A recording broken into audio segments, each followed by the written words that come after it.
الحمد لله الحمد لله وكفى والصلاة والسلام على سيد الرسل وخاتم الأنبياء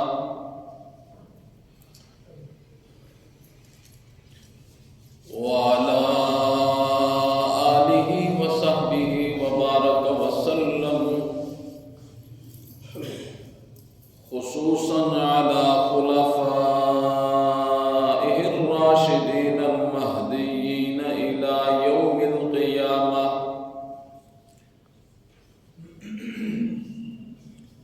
أما بعد فأعوذ بالله من الشيطان الرجيم. بسم الله الرحمن الرحيم. وما أرسلنا من قبلك إلا رجالا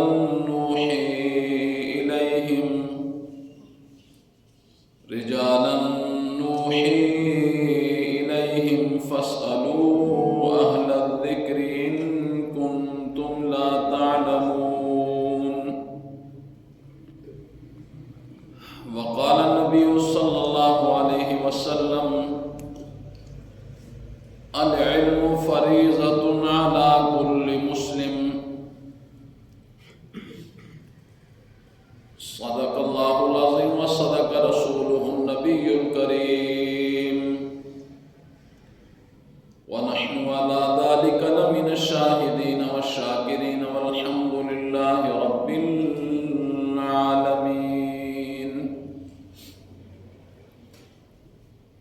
اللهم صل على محمد وعلى آل محمد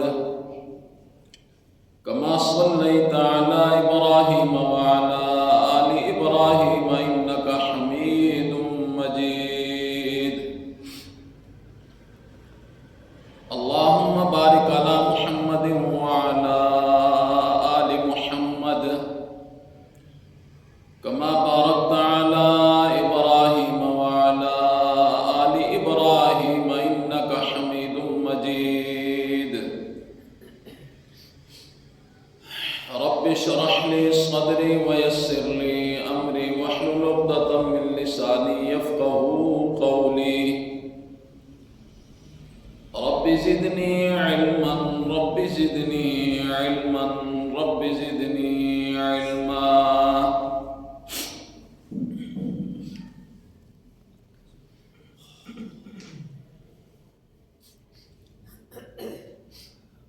قرآن مجید فرقان حمید 14واں پارہ سورہ نخل کی ایک آیت مبارکہ گلدستہ احادیث میں سے امام الانبیاء خاتم النبیین حضرت سیدنا محمد الرسول اللہ صلی اللہ علیہ وسلم کا ایک فرمان مبارک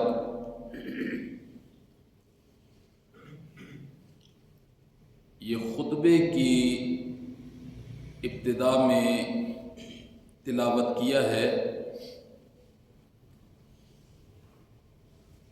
اللہ رب العزت کی بارگاہ میں انتہائی عجز و انکساری کے ساتھ استدعا ہے کہ خالق کی ارض و سما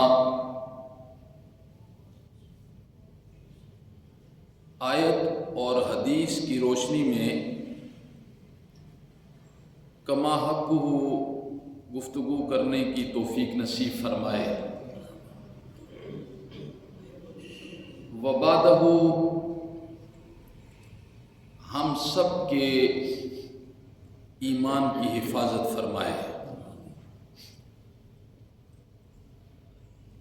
جو آیت تلاوت کی گئی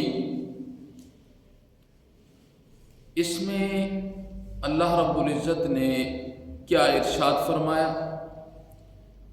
وَمَا أَرْسَلْنَا مِن قَبْلِكَ إِلَّا رِجَالًا، ہم نے آپ سے پہلے جتنے بھی پیغمبر مبعوث فرمائے وہ سارے کے سارے مرد تھے۔ نوحی الیہم، ہم نے ان کی طرف وحی کی۔ اس مقام پر اللہ نے کس وحی کا تذکرہ کیا؟ بس اس پر آج کا موضوع ہوگا، اور مجھے امید ہے کہ آپ پوری محبت کے ساتھ سماعت فرمائیں گے۔ اللہ نے ارشاد فرمایا ہم نے انبیاء کی طرف وحی کی۔ کیا وحی کی؟ فَاسْأَلُوا أَهْلَ الذِّكْرِ، اہل ذکر سے پوچھ لیا کریں، ان کنتم لا تعلمون، اگر تم نہیں جانتے۔ اہل ذکر سے پوچھ لیا کریں اگر تم نہیں جانتے۔ اور جو حدیث مبارکہ میں نے تلاوت کی ہے اس میں امام الانبیاء نے کیا ارشاد فرمایا؟ آپ نے ارشاد فرمایا العلم فریضۃ علی کل مسلم،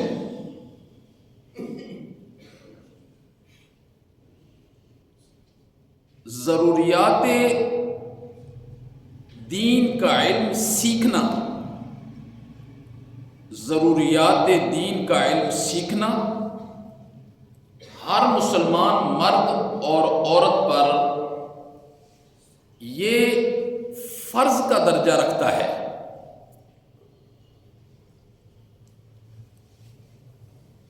حدیث کے اندر کیا فرمایا گیا؟ العلم فریضۃ علی کل مسلم، ہر مسلمان پر ضروریات دین کا علم حاصل کرنا یہ فرض ہے۔ ضروریات دین کا علم موٹا موٹا علم کیا ہے جو ہر مرد اور ہر عورت کو حاصل ہونا چاہیے، فرض کا درجہ رکھتا ہے۔ مثال کے طور پر ایک مسلمان بندے کو یہ پتہ ہونا چاہیے کہ نماز فرض ہے، یہ پتہ ہونا چاہیے۔ پھر اس کے بعد یہ پتہ ہونا چاہیے کہ دن میں 5 نمازیں فرض ہیں۔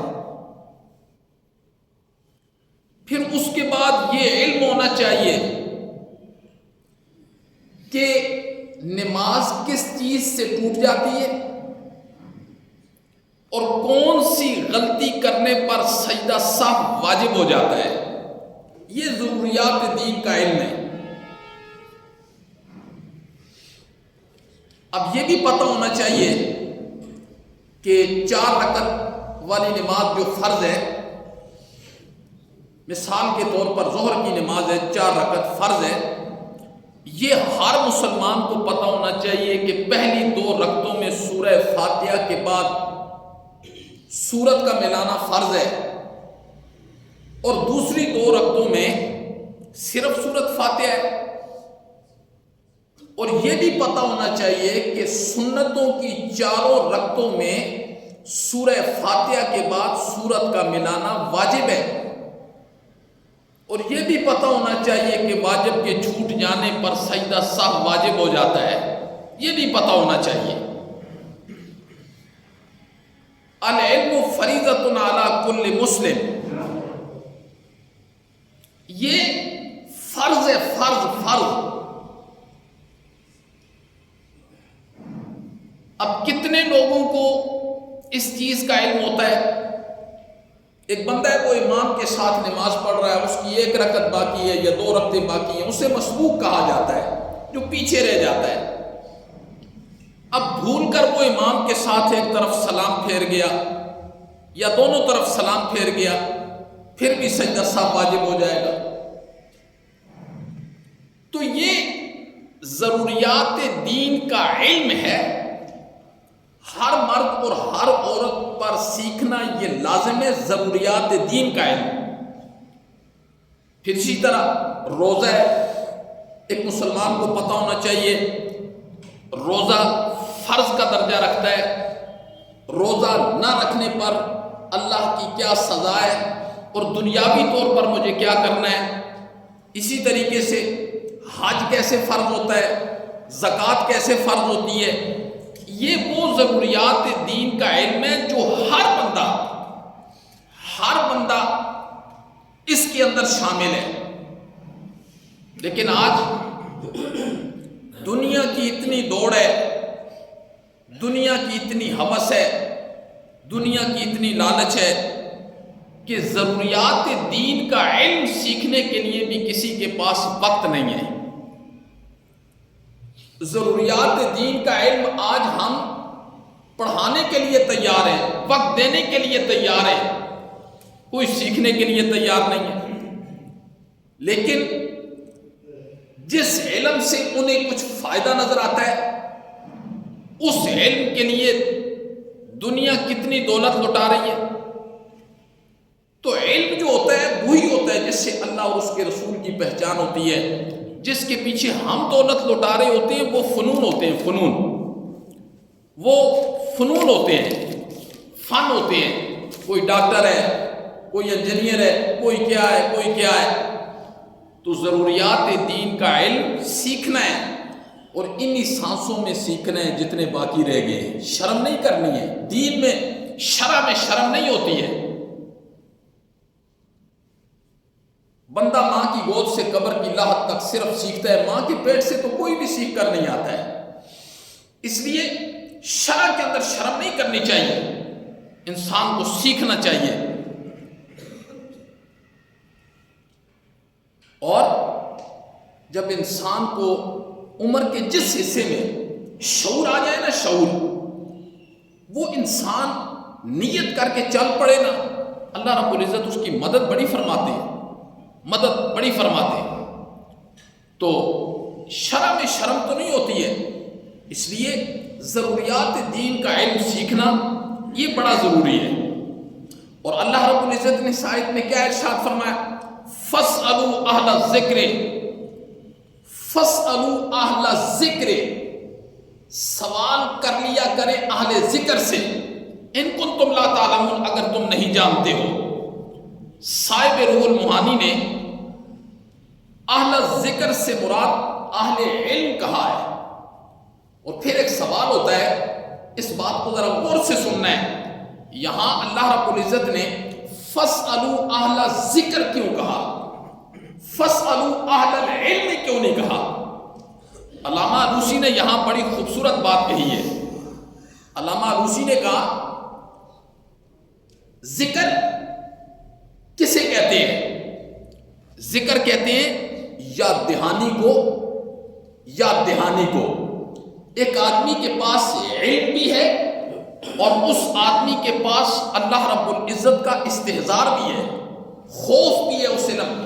ورنہ خالی علم ہو، اللہ کا استحضار نہ ہو، وہ علم کوئی فائدہ نہیں دیتا، وہ ہلاکت کا سبب بنتا ہے، وہ دنیا اکٹھا کرنے کا سبب بنتا ہے۔ لیکن علم بھی ہو اور ساتھ اس کے دل میں اللہ کا استحضار بھی ہو، اللہ کا خوف بھی ہو، اللہ کا ڈر بھی ہو۔ اس لیے اہل ذکر کہا کہ ان سے پوچھا کریں جن کے سینوں میں میرا خوف ہے، میرا ڈر ہے، ان سے پوچھا کریں علم کے متعلق، وہ تمہیں علم کے متعلق بتائیں گے۔ ورنہ اگر جس کے دل میں خوف خدا نہیں ہوگا، صرف علم ہوگا، وہ لوگوں میں فتنے اور فساد پیدا کرے گا، جیسے آج کل ہو رہا ہے۔ یہ موبائل ہے، یہ فیس بک ہے، یہ نیٹ ہے، یہ کہاں کیسے لوگ وہاں بیٹھے ہوتے ہیں اور وہ دین کی دھجیاں اڑا رہے ہوتے ہیں، وہ لوگوں میں فتنے پھیلا رہے ہیں، فساد پھیلا رہے ہیں۔ کوئی اپنے آپ کو سجدہ کروا رہا ہے، کوئی اپنے آپ کو پجوا رہا ہے، کوئی اپنے طواف کروا رہا ہے، حالانکہ رسول اللہ صلی اللہ علیہ وسلم نے آ کر آپ کی دعوت کیا تھی؟ آپ کی دعوت صرف یہ تھی کہ لوگوں کے سینوں سے شخصیت پرستی کو نکالنا اور لوگوں کے سینوں میں رب پرستی کو ڈالنا، رب پرستی کو ڈالنا۔ ایک مرتبہ امام الانبیاء باہر سے آئے، صحابہ بیٹھے ہوئے تھے، آپ کھڑے ہوئے نا تو امام الانبیاء نے فرمایا آج کے بعد کھڑے نہیں ہونا، میرے آنے پر کھڑے نہیں ہونا ہے۔ آج دیکھو نا، کوئی پیر بیٹھا ہو، کوئی مولوی بیٹھا ہو جی، یا وہ باہر سے آئے اور لوگ کھڑے نہ ہو تو وہ اپنی توہین سمجھتا ہے کہ میرے آنے پر کھڑے کیوں نہیں ہوئے۔ امام الانبیاء نے فرمایا یہ تم نے کون سا طریقہ اختیار کر رکھا ہے، آج کے بعد میں آؤں تو کھڑے نہیں ہونا ہے تم نے۔ امام الانبیاء نے شخصیت پرستی کو نہیں سکھلایا، رب پرستی کو سکھلایا ہے۔ حضرت ابوبکر فرماتے ہیں امام الانبیاء ہم نے مسجد نبوی میں بیٹھے ہوئے تھے، ایک بندہ باہر سے آیا آپ کی ملاقات کے لیے، تو اس نے مجھے دیکھا تو اس نے کہا یہ نبی ہے۔ حضرت ابوبکر کہتے ہیں میں نے کہا نہیں یہ ہیں، کہ صحابہ کے درمیان ایسے بیٹھے ہوئے تھے کہ آنے والا بندہ پہچان بھی نہیں سکتا تھا۔ تو جو شریعت ہے جو نبی پاک صلی اللہ علیہ وسلم لے کر آئے ہیں وہ خدا پرستی سکھلاتی ہے۔ عبادت ہو تو اللہ کی ہو جی، قولی عبادت ہے، فعلی عبادت ہے، مالی عبادت ہے، وہ صرف اور صرف اللہ کی ہے۔ تو اللہ نے فرمایا فَاسْأَلُوا أَهْلَ الذِّكْرِ، اللہ اکبر، اہل ذکر سے پوچھا کریں، ان کی صحبت میں بیٹھا کریں، اہل ذکر سے سوال کیا کریں، وہ تمہیں شریعت کے مطابق تمہاری رہنمائی کریں گے۔ ہر قسم کا سوال پوچھنے کے لیے کیا کریں۔ تو اہل ذکر کیوں کہ ان کے دل پر علم کے ساتھ جب اللہ کا استحضار ہوتا ہے تو وہ علم ایک نور لے کر آتا ہے، نور سینے میں ایک نور ہوتا ہے۔ پھر جب وہ شریعت کے مطابق لوگوں کو بتلاتا ہے تو اللہ کہتے ہیں پھر لوگ سمجھ بھی جاتے ہیں، لوگ سمجھ بھی جاتے ہیں۔ لوگ بیچارے تو پیاسے ہیں، کوئی ساقی نہیں ہے لوگوں کی پیاس کو بجھانے والا، لوگ تو پیاسے ہیں، لیکن آج ہم نے لوگوں کو کس راستے پر لگا دیا ہے، کس راستے پر ہم نے لوگوں کو لگا دیا ہے۔ قرآن اور حدیث کا علم، یہ شریعت، یہ بہت خوبصورت ہے، بہت خوبصورت ہے، لیکن عقل والوں کے لیے، سمجھ والوں کے لیے، جن کے اندر دلائی ہے۔ ورنہ قیامت والے دن مرنے کے بعد ایک جگہ قرآن نے ذکر کیا کہ لوگ جب آئیں گے بے دینی کی حالت میں، اللہ کہتے ہیں جب میرے پاس آئیں گے، شرک کی حالت میں آئیں گے، کفر کی حالت میں آئیں گے، وہ اللہ سے کہیں گے مولا ایک مرتبہ دنیا میں بھیج دے، جتنے عرصے تک دنیا میں رہوں گا تو سجدے کی حالت میں رہوں گا۔ لیکن وہاں پھر واپسی نہیں ہے۔ اللہ نے کہا ہے قرآن میں ایک جگہ، پھر یہ لوگ ایسے کہیں گے لیکن پھر واپسی نہیں ہے۔ آج بل دیکھے ہم نے اس شریعت کو ماننا ہے اور اسے سینے کے ساتھ لگانا ہے۔ تو اللہ نے کہا فَاسْأَلُوا أَهْلَ الذِّكْرِ إِن كُنتُمْ لا تعلمون، اہل ذکر سے سوال کرو اگر تم نہیں جانتے۔ اہل ذکر کون ہوتے ہیں؟ جن کے سینوں میں ہر وقت یاد الہی ہوتی ہے، یاد الہی ہوتی ہے، ہر وقت وہ یاد الہی میں گھوم رہے ہوتے ہیں۔ یاد الہی کیسی ہوتی ہے بتا دوں میں، ذرا توجہ کرنا۔ یاد الہی کہ سینے میں یاد الہی کا مطلب کیا ہے؟ حضرت عبداللہ ابن عمر رضی اللہ تعالیٰ عنہ، یہ حضرت عمر کے بیٹے ہیں، حضرت عمر رضی اللہ تعالیٰ عنہ کے بیٹے حضرت عبداللہ ابن عمر، یہ مدینہ سے مکے کی طرف جا رہے ہیں۔ بڑا لمبا راستہ ہے، 400-450 کلومیٹر کا راستہ ہے۔ اس زمانے میں تو سواریوں پر جاتے تھے، پیدل جاتے تھے لوگ۔ حضرت عبداللہ ابن عمر کے ساتھ شاگرد بھی تھے، شاگرد تو مکے کی طرف جا رہے تھے عمرے کی غرض سے، جس غرض سے بھی جا رہے تھے مکے کی طرف جا رہے تھے۔ مکے کے قریب جب پہنچے نا تو بھوک اور پیاس نے بڑا ستا دیا، بہت ستایا۔ تو راستے میں جا رہے تھے، ایک بکریوں کا ریوڑ دیکھا، پھر اس کا ایک چرواہا دیکھا۔ حضرت عبداللہ ابن عمر کا ایک شاگرد اس کے پاس چلا گیا، اس نے کہا پیسے لے لو، ہمیں دودھ دے دو۔ پیسے لے لو، ہمیں دودھ دے دو۔ اس چرواہے نے کیا جواب دیا؟ بکریاں چرانے والا تھا، اس نے کیا جواب دیا؟ اس نے کہا دودھ دینے کا اختیار میرے پاس نہیں ہے، میں تو مالک کی بکریاں چرا رہا ہوں، میں مالک کی بکریاں چرا رہا ہوں، دودھ بیچنے کا اختیار میرے پاس نہیں ہے۔ رات کو لے جاؤں گا، خود مالک جب اجازت دے گا نکال کے اسے دے دوں گا، اس کی اجازت نہیں ہے۔ حضرت عبداللہ ابن عمر بیٹھے ہوئے تھے، شاگردوں نے چل کے کہا کہ حضرت ہم تو گئے تھے، ہم نے اسے کہا پیسوں کا دے دو، پیسوں کا دے دو۔ اس نے کہا یہ اجازت مجھے نہیں ہے۔ حضرت عبداللہ ابن عمر کہتے ہیں کہ میرے دل میں ایک خیال آیا کہ چلو اس کا امتحان لیتے ہیں، اس چرواہے کا امتحان لیتے ہیں۔ حضرت عبداللہ ابن عمر اٹھے اور اس چرواہے کے پاس چلے گئے۔ اس چرواہے کو کہتے ہیں کہ مسافر ہیں ہم، ایک بکری ہم پر بیچ دو، ایک بکری ہم پر بیچ دو۔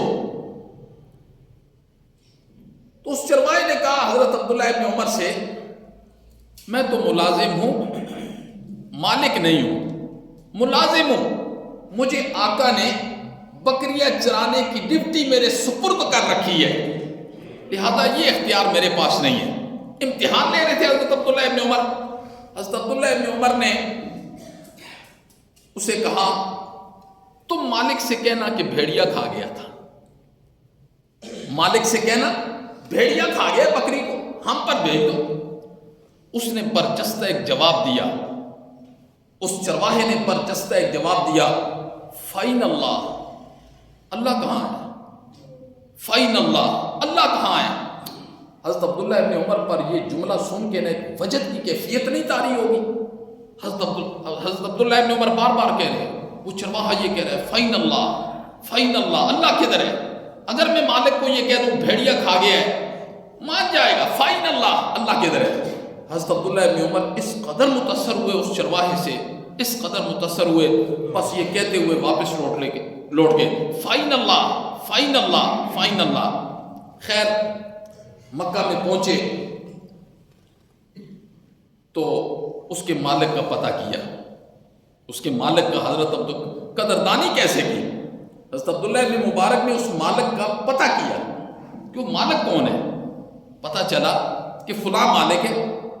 حضرت عبداللہ ابن عمر نے پیغام بھیجا یا ملاقات کی کہ یہ غلام مجھ پر بیچ دیں۔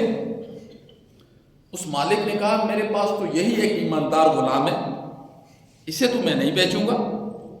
حضرت عبداللہ ابن عمر نے کہا کہ جتنی قیمت مانگتے ہو مانگ لو۔ اس نے نا کئی گنا قیمت زیادہ منہ سے نکال دی، کئی گنا قیمت، جتنی غلام کی قیمت تھی اس سے کئی گنا قیمت۔ حضرت عبداللہ ابن عمر نے اسی وقت پیسے نکالے اور اس کو دے دیے۔ وہ حیران رہ گئے، فرمایا غلام میرا ہے، غلام میرا ہے۔ اس کے آقا نے کہا ٹھیک ہے آپ کا ہے۔ پھر حضرت عبداللہ ابن عمر نے کہا کہ اب ریوڑ کی قیمت بھی میرے ساتھ لگا لو، بکریوں کی قیمت بھی میرے ساتھ لگا لو۔ اس نے بکریوں کی قیمت بھی ان سے کئی گنا زیادہ بتائی۔ حضرت عبداللہ ابن عمر نے اس کے بھی پیسے دے دیے۔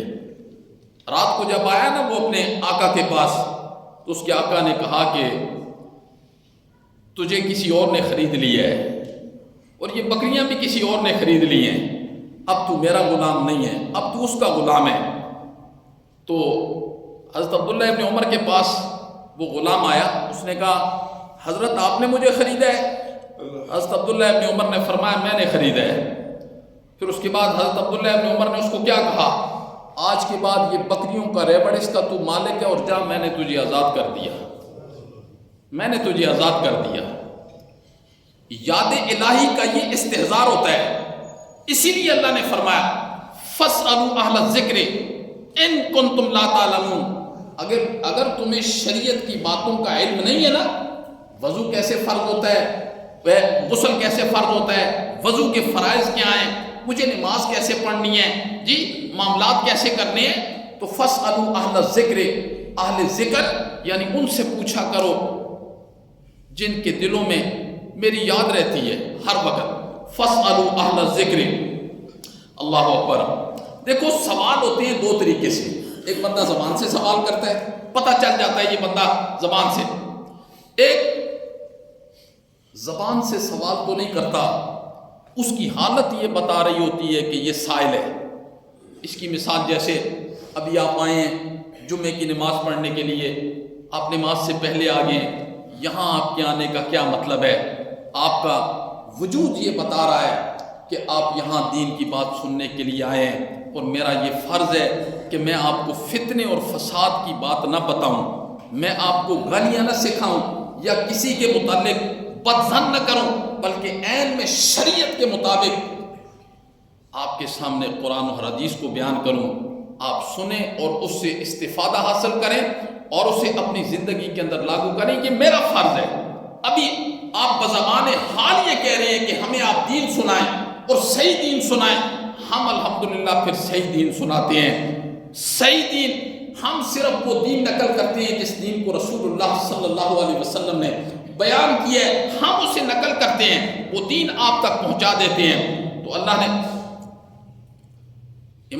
ایک علمی بات سننے، امام الانبیاء نے کیا ارشاد فرمایا؟ آپ نے فرمایا املک علیک لسانک، اب علم کی بات ہے نا، املک علیک لسانک، اپنی زبان پر کنٹرول کر لیا کر، والدین کے سامنے، بزرگوں کے سامنے، بڑے لوگوں کے سامنے اپنی زبان کو کنٹرول کر لیا کر۔ آج یہ کنٹرول کتنا نظر آتا ہے، کتنا نظر آتا ہے؟ ہم اپنے ماں باپ کے سامنے، اللہ اکبر، ماں باپ کے سامنے کیسے بولتے ہیں؟ ادب احترام تو بڑی دور کی بات ہے، ہم بول کیسے رہے ہوتے ہیں ان کے سامنے، ہم حرکات ان کے سامنے کیسی کر رہے ہوتے ہیں؟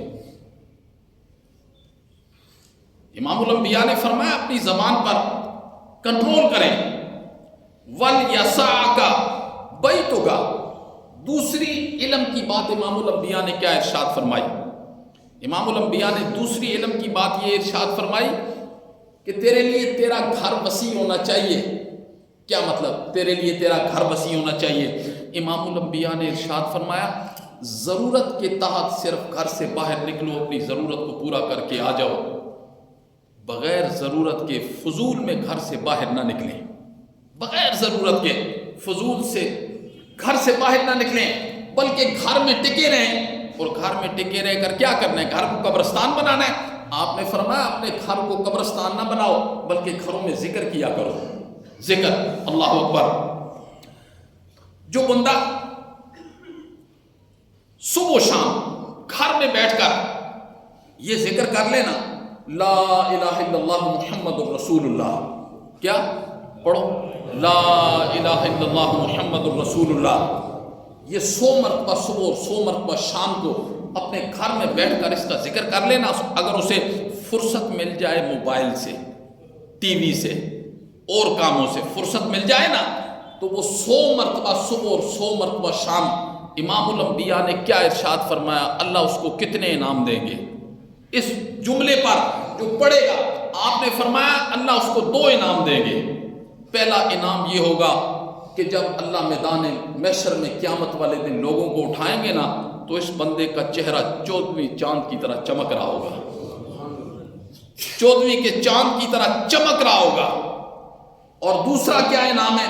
اللہ نے فرمایا یہ لا الہ الا اللہ، امام الانبیاء نے فرمایا لا الہ الا اللہ محمد الرسول اللہ جو بندہ پڑھتا ہے، 7 آسمانوں کو پھاڑ کے اللہ کے عرش تک پہنچ جاتا ہے، اور وہ بتاتا ہے کہ مولا مجھے فلاں بندے نے میرا ذکر کیا ہے، فلاں بندے نے میرا ذکر کیا ہے، اللہ اکبر۔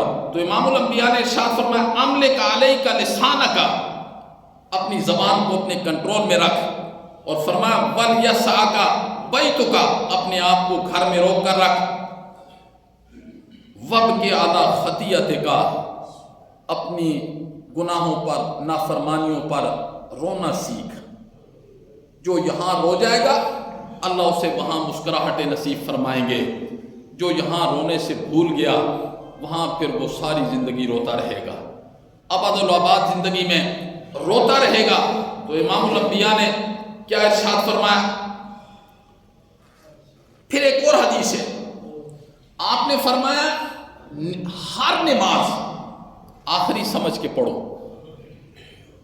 ہر نماز آخری سمجھ کے پڑھو،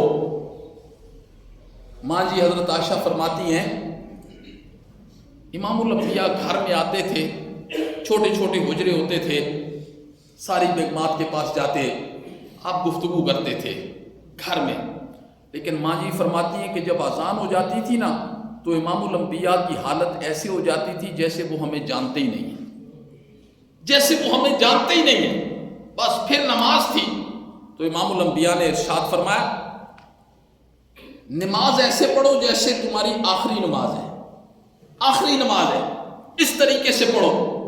اللہ اکبر۔ بندے کو پتا ہو کہ اب تھوڑی دیر کے بعد میری موت واقع ہو جانی ہے، پتہ لگ جائے مجھے پھانسی پہ چڑھا دیا جائے گا، مجھے مار دیا جائے گا، ڈاکو مار دیا، اس وقت جو اس کی کیفیت نماز میں ہوگی وہ کیا ہوگی، وہ کیا کیفیت ہوگی؟ تو عام نماز میں ہماری کیا کیفیت ہوتی ہے؟ ایک اللہ والے سے کسی نے سوال کیا کہ اگر حضرت آپ کو یہ پتہ چل جائے کہ کل آپ کی موت ہے تو آپ کیا عمل کریں گے؟ انہوں نے بڑے آرام سے فرمایا کہ جس طرح روز کرتا ہوں اسی طرح کروں گا۔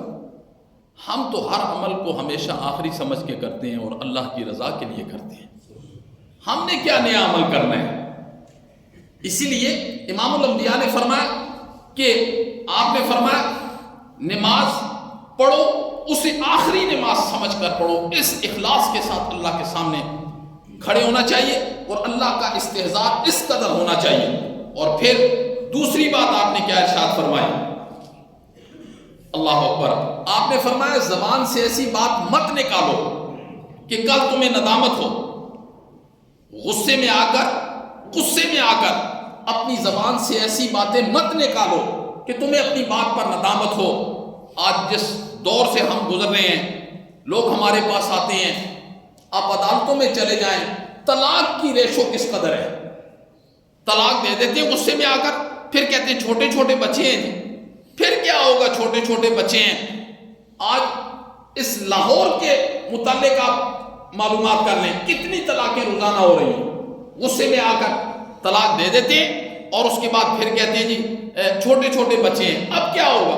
اسی لیے رسول اللہ صلی اللہ علیہ وسلم نے فرمایا ایک وقت ایسا آئے گا لوگ اپنی بیویوں کو طلاقیں دے کے دوبارہ رکھیں گے، سمجھ جائیں کہ قیامت بالکل سر پر ہے۔ قیامت رکھنی پھر بھی ہوتی ہے، حلال طریقے سے نہیں رکھتے ہیں، پھر اس کو حرام کر کے ساری زندگی گزار دیتے ہیں۔ تو آپ نے فرمایا اپنی زبان پر کنٹرول کرو، ما یلفظ من قول الا لدیہ رقیب عتید، تم زبان سے جو کچھ نکالتے ہو فرشتے اس کی مووی بنا لیتے ہیں، تمہارے نامہ اعمال کے اندر اسے درج کر لیتے ہیں۔ اللہ اکبر۔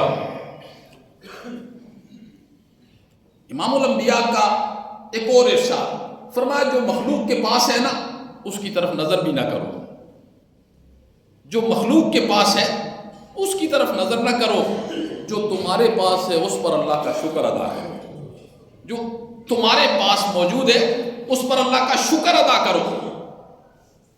رضا بالقضاء کہ اللہ کی رضا اسی کے اندر ہے، اور جب انسان اس پر اللہ کا شکر ادا کرتا ہے تو اللہ اس کے دل سے حسد نکال دیتے ہیں۔ آج جو ہمارے سینوں میں حسد ہے یہ کس وجہ سے ہے؟ دوسروں کے مال کو دیکھتے ہیں، دوسروں کے عہدوں کو دیکھتے ہیں، دوسروں کے مراتب کو دیکھتے ہیں، پھر ہمارے اندر حسد آ جاتا ہے، اس کے پاس یہ تو میرے پاس کیوں نہیں ہے، اس کے پاس یہ تو میرے پاس کیوں نہیں ہے۔ امام الانبیاء نے فرمایا جو تمہارے پاس ہے اس پر اللہ کا شکر ادا کرو، اور دوسروں کے پاس جو ہے اس سے نظریں ہٹا لو، اس سے نظریں ہٹا لو، جو تمہارے مقدر کے اندر ہے وہ اللہ تمہیں ضرور عطا فرمائے گا، ضرور۔ پھر امام الانبیاء نے ارشاد فرمایا اس حدیث کا چوتھا جملہ، فرمایا فاذکرونی اذکرکم، اللہ کو یاد کیا کرو، واشکرونی ولا تکفروا، اللہ نے فرمایا میرا شکر ادا کرو، انکار نہ کرو۔ امام الانبیاء نے فرمایا اللہ نے جو یہ فرمایا نا فاذکرونی اذکرکم، مجھے یاد کرو میں تمہیں یاد کروں گا، اس سے کیا مطلب ہے؟ ایک مطلب تو یہ ہے کہ اللہ فرشتوں کی محفل میں اس کا تذکرہ کرتے ہیں، دوسرا اللہ رب العزت عنایات کر کے اسے یاد کرتے ہیں، نعمتیں۔ دیکھو جب انسان کی زبان ذکر پر ہوتی ہے نا، ذکر کی وجہ سے اللہ رب العزت اسے بہت زیادہ انعامات سے نواز دیتے ہیں۔ وہ انعامات کیسے ہوتے ہیں؟ کبھی آنے والی مصیبت ہمارے مقدر میں ہوتی ہے تو ذکر کی وجہ سے اللہ اسے دور کر دیتے ہیں، اللہ اسے دیکھو کئی مرتبہ زندگی میں ہر انسان کے ساتھ ایسے حالات پیش آ جاتے ہیں، بندہ کہتے ہیں بس آج تو میں موت کے منہ سے باہر آیا ہوں، آج میں موت کی، اصل میں پیچھے وہ اللہ کی عنایات ہوتی ہیں۔ تو جب انسان ذکر کرتا ہے، امام الانبیاء نے فرمایا کہ اللہ رب العزت اس پر بھی عنایات کرتے ہیں، آنے والی مصیبتوں سے اسے حفاظت میں رکھتے ہیں، بیماریاں دور کر دیتے ہیں، نعمتوں سے نواز دیتے ہیں۔ ہر انسان کو 5 چیزوں کی فکر رہتی ہے، ہر بندے کو۔ وہ فکر کیا ہوتی ہے؟ میرے دین کا نقصان نہ ہو جائے۔ ہر بندے کو 5 چیزوں کی فکر رہتی ہے، مومن مسلمان کو۔ میرے دین کا نقصان نہ ہو جائے، میری جان کا نقصان نہ ہو جائے، میری اولاد کا نقصان نہ ہو جائے، میرے مال کا نقصان نہ ہو جائے، میرے گھر والوں کا نقصان نہ ہو جائے۔ یہ ہر بندے کو اس کی فکر رہتی ہے، ان 5 چیزوں کی۔ ایک صحابی رسول اللہ صلی اللہ علیہ وسلم کی خدمت میں حاضر ہوئے اور آ کر یہی 5 چیزوں کے متعلق کہا، اللہ کے پیغمبر مجھے فکر رہتی ہے اپنے دین کے بارے میں، اپنی جان کے بارے میں، اپنے مال کے بارے میں، اپنی اولاد کے بارے میں، اپنی بیوی کے بارے میں، گھر والوں کے بارے میں، ان کا نقصان نہ ہو جائے، یہ بیمار نہ ہو جائیں۔ امام الانبیاء نے ارشاد فرمایا، 5 چیزیں بتائیں۔ فرمایا صبح و شام یہ پڑھ لیا کریں، بسم اللہ علی نفسی و دینی، بسم اللہ علی اہلی و مالی و ولدی، بسم اللہ علی نفسی و دینی، میں اپنی جان کو بھی اللہ کے سپرد کرتا ہوں، میں اپنے دین کو بھی اللہ کے سپرد کرتا ہوں، میں اپنی بیوی کو بھی اللہ کے سپرد کرتا ہوں، میں اپنی اولاد کو بھی اللہ کے سپرد کرتا ہوں، میں اپنے مال کو بھی اللہ کے سپرد کرتا ہوں۔ امام الانبیاء نے فرمایا صبح و شام یہ جملے پڑھ لیا کر، اللہ ان 5 چیزوں کی حفاظت فرما دیں گے۔ بسم اللہ علی نفسی و دینی، بسم اللہ علی اہلی و مالی و ولدی۔ یہ کوئی مشکل ہے امام؟ ظاہر بات ہے، جس بندے کے دل میں، سینے میں دین کی تڑپ آئے گی، وہی بندہ ان چیزوں کی طرف آئے گا۔ ایسے تو نہیں ہونا چاہیے یہاں آپ دین کے بارے میں گفتگو سنیں اور دروازے سے باہر نکلیں تو ایک کان سے سنا دوسرے کان سے باہر پھینک دیں۔ کم از کم ان باتوں کو اپنی عملی زندگی کے اندر لے کر آئیں گے، انشاءاللہ آپ کو دنیا اور آخرت کے فوائد اللہ آپ کو نصیب فرمائیں گے۔ لیکن اگر ہم نے سنی کو انسنی کر دیا، پھر قرآن ایک جگہ کہتا ہے کہ بندہ 1000 سال تک ہمیں جہنم میں پکارتا رہے گا، ہم 1000 سال کے بعد اسے جواب دے کر کہیں گے خاموش ہو جا، جیسے تو نے دنیا میں ہماری طرف سے توجہ پھیر دی تھی، آج ہم نے بھی تیری طرف سے توجہ پھیر دی ہے۔ اللہ ہمیں اس وقت سے بچائے، اللہ ہمیں اس وقت سے بچائے، اللہ دین کے ساتھ ہماری محبت نصیب فرمائے۔ یقین جانیے بہت پرفتن دور ہے، جس فتنے کے دور کے متعلق رسول اللہ صلی اللہ علیہ وسلم کے فرامین ہیں، آج ہم بالکل اسی دور سے گزر رہے ہیں، بالکل وہی دور ہے۔ صبح انسان اپنے گھر سے نکلے گا ایمان کی حالت میں، رات کو آئے گا ایمان سے خالی ہوگا، رات کو ایمان کی حالت میں، یہ وہی وقت ہے، وہی وقت ہے۔ تو اس لیے اللہ رب العزت سے ایمان ضرور مانگا کریں، ایمان۔ یہ تو ہر بندہ چاہتا ہے کہ میری موت ایمان پر آئے، تو اب عملی زندگی کے اندر کام ایمان والے کرتا ہے۔ سوال یہ ہے، ہر بندہ چاہتا ہے میری موت ایمان پر آئے، لیکن سوال یہ ہے کہ بندہ ایمان والے کام کرنے پر خوش ہے یا نہیں، یہ سوال ہے۔ اس لیے ہمیں ایمان والے کام بھی کرنے چاہیے، اور ایمان والے کام کب ہوں گے؟ جب ہر وقت اللہ کا استحضار ہمارے سینوں میں موجود ہوگا، ہمارے دل و دماغ میں اللہ کا خوف ہوگا کہ اللہ دیکھ رہے ہیں، اللہ میرے ساتھ ہیں، اللہ میری حرکات کو نوٹ کر رہے ہیں، اللہ میرے کسی کام سے بے خبر نہیں ہے، اللہ کو ہر میرے کام کی خبر ہے، اللہ مجھے دیکھ رہے ہیں، اللہ جاننے والے ہیں، اللہ ہر چیز کا احاطہ کرنے والے ہیں۔ جب یہ استحضار ہوگا نا تو بندہ باہر کیسے نکلے گا؟ بندہ باہر کبھی نہیں نکل سکتا۔ اللہ اکبر۔ اس لیے رسول اللہ صلی اللہ علیہ وسلم نے ایک دعا سکھائی ہے۔ کیا دعا سکھلائی ہے؟ فرمایا یہ دعا پڑھا کریں، یہ بھی ایک علم کی بات ہے، علم کی بات ہے۔ امام الانبیاء نے کیا دعا سکھلائی؟ فرمایا یہ دعا پڑھا کریں، اللہم حاسبنی حسابا یسیرا، اللہم حاسبنی حسابا یسیرا۔ یہ مشکل ہے، اللہم حاسبنی حسابا یسیرا، اللہ میرا حساب آسان کر دینا، اللہ میرا حساب آسان کر دینا. یہ ایک موتی ہے. اللہم حاسبنی حسابا یسیرا، یہ بندہ پڑھتا رہے.